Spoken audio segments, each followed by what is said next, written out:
Pemirsa, pengumuman kelulusan siswa-siswi SMA, SMK, Miwa SLB sejebak Bali.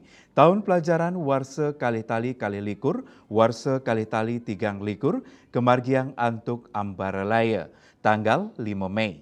Indik tingkat kelulusan warse nimakin kauningin kantos 100%.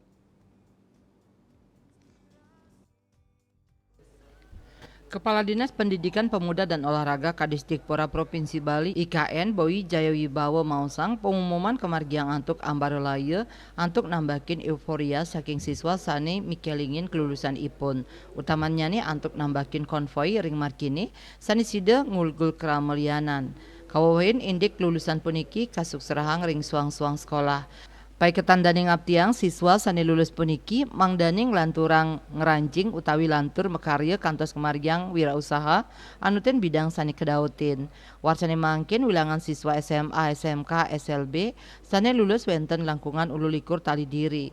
Nanging wenten kali diri sani nenten nyarengang papelajahan selami warse sang kadang muali ke genah pelekadan sani ngawinang ipun nenten dinas ngamiletin pendidikan Winata Bali Pos nguningayang.